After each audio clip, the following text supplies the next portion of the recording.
उन्होंने स्थानीय स्वशासन के जनक कहे जा सकते हैं इनको। और भाग 4 का अनुच्छेद 40 में इसका उल्लेख किया गया है। इसी अनुच्छेद के तहत राज्यों में पंचायतों की स्थापना की गई। भाग 4 और अनुच्छेद 40 के अंतर्गत और भारत में पंचायती राज राष्ट्रीय ग्रामीण स्थान के एक प्रणाली सूचक है, जो 73वें संविधान संशोधन 1992 के तहत इसे संवैधानिक दर्जा दिया गया। और इसी के तहत 73वें संविधान संशोधन 1993 के तहत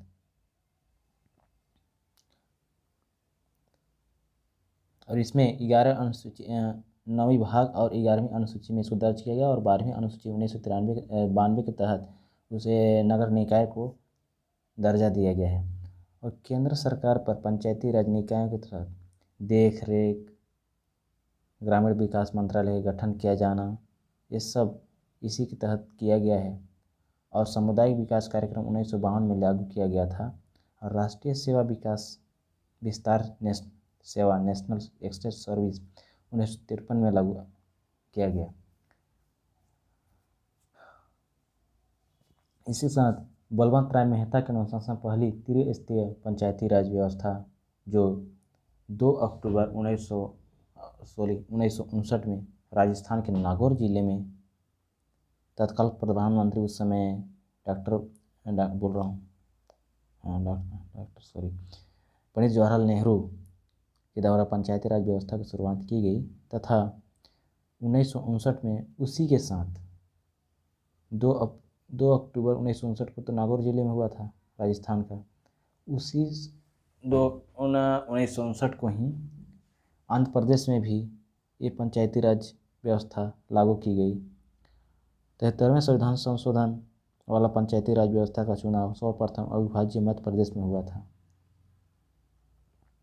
सर्वप्रथम मध्य प्रदेश पंचायत कब हुआ था? 1900 मेहता समिति, बलवंत राय मेहता समिति सबसे इम्पोर्टेंट है क्योंकि त्रिस्तरीय फर्स्ट बार ही त्रिस्तरीय पंचायती राज व्यवस्था लाया था। और इधर तो इम्पोर्टेंट नहीं है लेकिन फिर भी देख लेते हैं। BR राव समिति 1960 में सांख्यिकी यांत्रिकरण लाया था। और SB मिश्रा समिति ने 1961 में सहकारी समितियों पर गठित कार्य। और इस B ईश्वरीन दल 1961 द्वारा प्रशासन का अध्ययन। और GR राजगोपाल 1962 में न्याय पंचायत। और AR दिवाकर 1963, G रामचंद्र समिति 1966 में प्रशिक्षण केंद्र। और रामनाथ अध्ययन दल 1969 में सामुदायिक विकास एजेंसी। और कृष्ण अध्ययन दल N रामाकृष्णयम अध्ययन दल 1972 में पाँच वर्षीय अनुशंसा पर, मतलब 5 वर्ष में पंचायत को फिर से इसका चुनाव किया जाए, हर एक 5 वर्ष में इसका अलग से फिर चुनाव किया जाए इसके लिए। दया चौबे समिति 1976 में सामुदायिक विकास।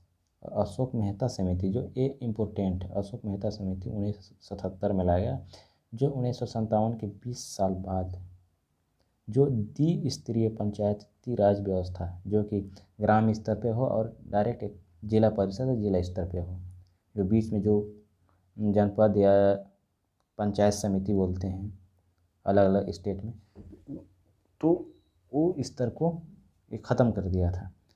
दांतेवाला समिति 1978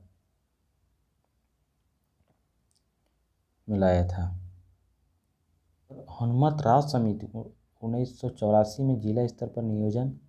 VK राव समिति GVK राव, ये है इम्पोर्टेंट, GVK राव ये है इम्पोर्टेंट, 1985 में नियमित चुनाव कराने के लिए लाया था। और लक्ष्मी मल सिंघवी समिति, ये भी इम्पोर्टेंट है, 1986 में संवैधानिक मान्यता दिया जाना चाहिए पंचायत को, क्योंकि पहले संवैधानिक मान्यता इसको नहीं दिया गया था। संवैधानिक मान्यता की मांग की थी लक्ष्मी मल सिंघवी समिति ने। PK थुगुल समिति भी 1988 में लाया था। वो राजनीतिक एवं प्रशासनिक ढांचे इसका होना चाहिए। गाडगिल समिति 1988 आरक्षण और संवैधानिक मान्यता, इसमें आरक्षण होना चाहिए ST OBC और महिलाओं के प्रति। भुरिया समिति 1995 में लाया लास्ट में, ये पेशा एक्ट के तहत। इसमें 10 राज्य सम्मिलित हैं, आगे हम बताएंगे। बलवंत राय मेहता समिति के बारे में देखते हैं। तो बलवंत राय मेहता समिति अध्यक्ष, ग्रामों के सामाजिक और आर्थिक विकास हेतु 1952 में सामुदायिक विकास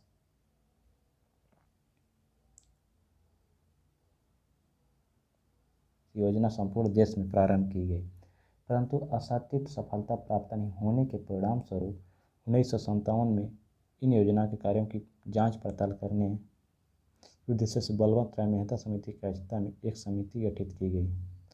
इसका अनुशंसा था कि ग्राम स्तर पर पंचायत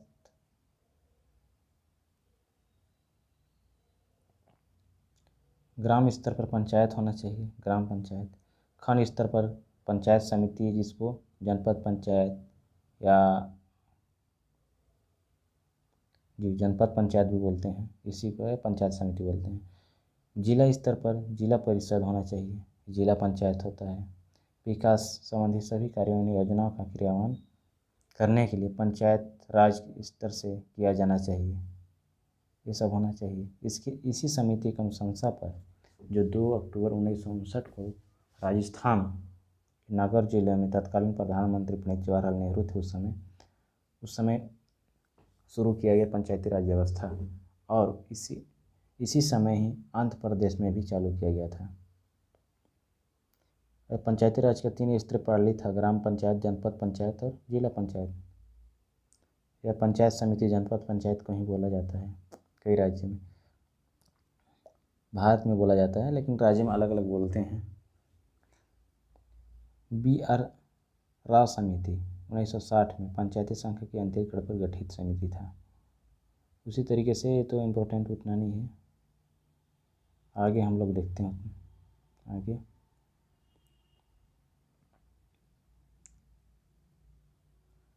के सांथन समिति, अशोक मेहता समिति 1977 में जो आया था उसको देखते हैं। तो अशोक मेहता समिति जो 1957 के 20 साल बाद आया, दिसंबर 1970 में जनता पार्टी सरकार ने अशोक मेहता की अध्यक्षता में पंचायती राज पद्धति को पुनर्जीवित करने और मजबूत गठित करने का प्रयास किया गया। भारतीय जनता पार्टी उस समय रहे हों और द्विस्तरीय पंचायत की राज्य व्यवस्था की जाए, जिसमें जिला स्तर और जिला परिषद, यानी जिला स्तर और ग्राम पंचायत के स्तर पे होना चाहिए। अब बीच में जो जनपद पंचायत, उसको इसमें ख़त्म कर दिया गया था अशोक मेहता, लेकिन इसमें लोकसभा और राज्यसभा में बिल लाया गया, लेकिन पास नहीं हो सका। लेकिन कई राज्यों ने इसको लागू भी कर दिया था, जैसे कर्नाटक, पश्चिम बंगाल, आंध्र प्रदेश में लागू किया गया था, क्योंकि कई राजनीतिक दल ने इसमें सहयोग नहीं दिया, इसी कारण ये फेल हो गया। नेक्स्ट आ जाता है अब लक्ष्मी सिंघवी समिति, जीवी के राव समिति 1985 में ग्रामीण विकास और गरीबी कम करने के उपयुक्त ढांचे के निर्माण हेतु, एक गरीबी और ग्रामीण विकास, इसको आप लोग ध्यान रखिएगा, इसके परामर्श तैयार किए गए। इसके अनुसार से योजना के रूप में परामर्श रिपोर्ट तैयार किया गया है। इसका अनुशंसा था, इन्होंने नियमित चुनाव करने का बोल दिया। फर्स्ट, विकेंद्रित आयोजनों की प्रक्रिया में पंचायती राज संस्थाओं को जोड़ने की सिफारिश की, और एक ग्रामीण विकास कार्यक्रमों में विद्यमान प्रशासनिक व्यवस्था शुरू की, और बिना जड़ का घास इन्होंने ही कहा था। अब फिर इसके बाद आया लक्ष्मीमल सिंघवी समिति 86 में कौन लाया था? जीवी के राव समिति, जिसको बोलते हैं राव समिति, और लक्ष्मी सिंघवी समिति 1986 में लाया था। 1986 में राजीव गांधी सरकार था उस समय, और ये राज्य पंचायती राज संस्थाओं का पुनरुद्धार के अध्ययन हेतु गठित समिति हुआ। लक्ष्मी सिंघवी समिति का जो सिफारिशें थी कि पंचायती राज संस्थाओं को संवैधानिक मान्यता दी जाए, क्योंकि संविधान में इसका उल्लेख नहीं था या कहीं पे मान्यता नहीं दिया गया था। और दूसरा, पंचायती राज संस्थाओं के निर्वाचन विघटन कार्य पद्धति के विवाद के लिए राज्य में न्यायिक गठित मतलब न्यायालय में कुछ न्यायीकरण गठित किया जाना चाहिए। और ये ग्राम पंचायत को आत्मनिर्भर बनाने हेतु आर्थिक संशोधन प्रदान करने की बात कही। कई ग्राम पंचायतों के लिए पंचायतों का गठन किया जाना चाहिए। हर ग्राम पंचायत में एक पंचायत सरपंच का होना चाहिए। ये सब किसके अंतर्गत? लक्ष्मी सिंघवी का मांग था। इस समिति के अनुसार के मद्देनजर राजीव गांधी सरकार ने 64वां संविधान संशोधन बिल प्रस्तुत किया, लेकिन ये भी फेल हो गया। पी.के. थुगुन समिति 1988 में लाया। यह समिति जिला योजना के लिए जिले में राजनीतिक और प्रशासनिक ढांचे के प्रकार पर विचार करने के लिए नियुक्त की गई। जिले की राजनीतिक और प्रशासनिक विचार करने के लिए नियुक्ति की गई थी। इसमें स्थानीय निकायों का संवैधानिक मान्यता मिलनी चाहिए। ग्राम, प्रखंड या जिला स्तर पर त्रिस्तरीय पंचायती राज।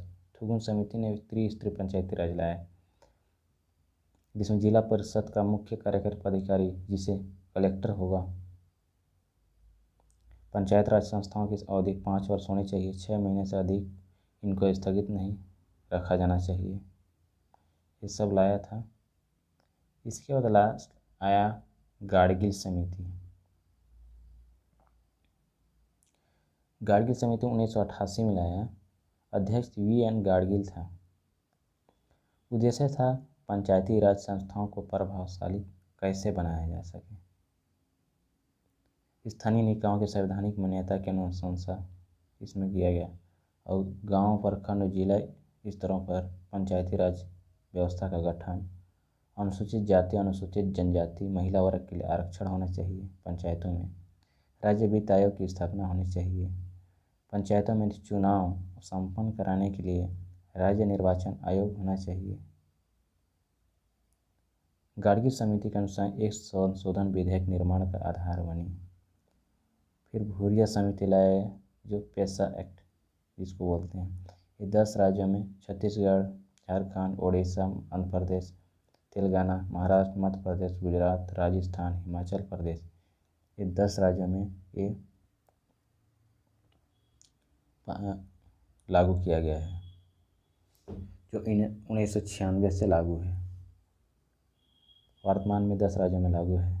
इसका एक पंचायत निकाय के एक सतत अलग ही निकाय है, पेशा एक्ट। इसके बारे में आगे हम बताएंगे। राजीव गांधी सरकार का प्रयास भी इसमें रहा। एल एम सिंघवी समिति के अनुसार इन्होंने पंचायती राज संस्थाओं को और अधिक व्यापक और शक्तिशाली बनाने के लिए संवैधानिकरण योजना बनाने का प्रयास किया, जिसमें मूर्त रूप देने के लिए 64वां संविधान संशोधन विधेयक लाया 1989 में। लोकसभा में प्रस्तुत किया, जो पास हो गया, किंतु राज्यसभा में इसको लंबित कर दिए गए। पी.वी. सिंह सरकार द्वारा भी लाया गया, जो 1990 में राज्यों के मुख्यमंत्री को 2 दिन का सम्मेलन चलाया गया। इसके संशोधन विधेयक को पेश करने की मंजूरी दी गई, जो सितंबर 1990 में लोकसभा में प्रस्तुत किया। सरकार ने कार्य विफल हो गया, क्योंकि ये उस समय पी.वी. सिंह सरकार गिर गई। फिर पी.वी. नरसिम्हन राव सरकार का प्रयास रहा। 1991 की लोकसभा में कांग्रेस सरकार बहुमत से आई और प्रधानमंत्री पी.वी. नरसिम्हन राव बने, जिन्होंने पंचायती राज को संवैधानिक के लिए 73वें संविधान संशोधन 1992 पारित करवाकर 24 अप्रैल 1993 को प्रभावशील बनाया। 20 अप्रैल को राष्ट्रपति साइन कर दिया था इसमें 1993 को, और 24 अप्रैल को 1993 को लागू हो गया था।